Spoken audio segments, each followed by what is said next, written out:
The truth is, for thousands of generations, humans basically made barefoot shoes, right? If you go to the Bushmen of the Kalahari, their hunting sandals, or they persistence hunt, right? They run for 10 hours a day across the hot savannah, hunting down antelope and shit. And that is a perfect barefoot sandal. Mm. And you go all the way to the North Pole, and the Sami people herding reindeer in minus 40 degrees, their moccasins made out of reindeers are perfect barefoot shoes, right? And no matter where you go in the world, if it's the First Nations people in America or even the sort of Japanese monks, they all made beautiful barefoot shoes for each other that allowed the foot to do its natural thing. And most importantly, the big toe connect and the sensory feedback kind of kick in. Now, depending on how you look at it, like basically heels came in. Where did heels even come from? Some people attribute it to horse riding.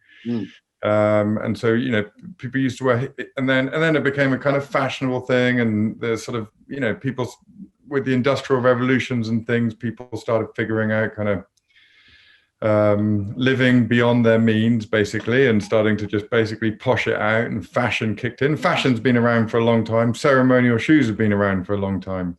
Yeah.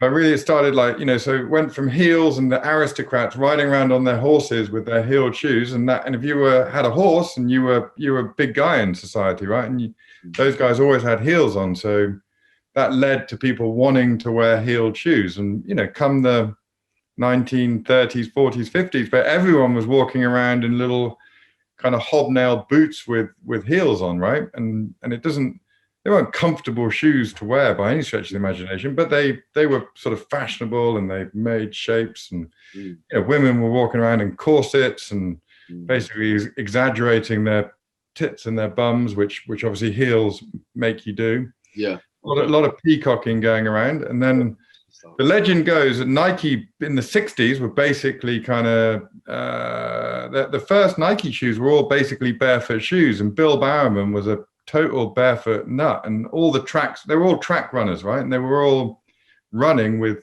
nothing like all those original Nikes. Mm-hmm.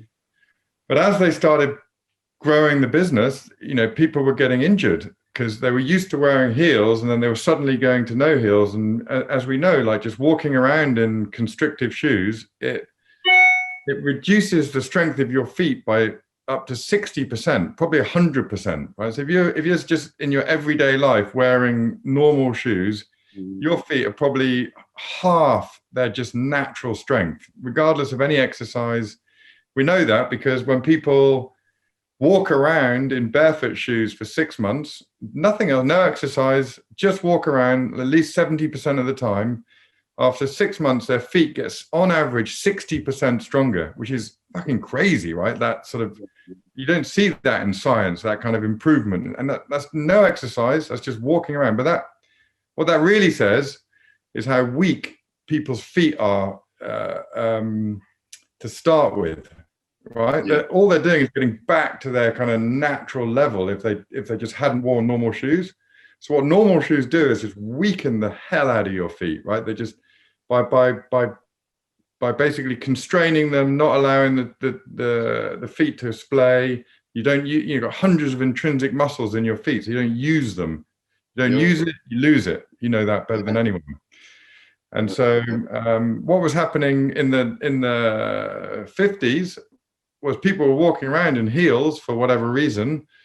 And so they had shorter Achilles, they had shorter, and that also, is profound, right? If you walk around in heels, like just, you get used to basically your Achilles and your whole calf system shrinks. And then you suddenly go into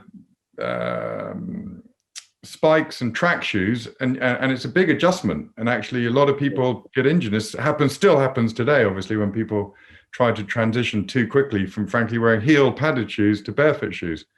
Yeah. So Nike got in a bunch of doctors, famously, and the doctors basically realized this, right? And they said, look, what you need to do is actually just make your running shoes more like their dress shoes. Oh, okay. And put a little bit of heel in. Yeah. A little bit of toe spring in.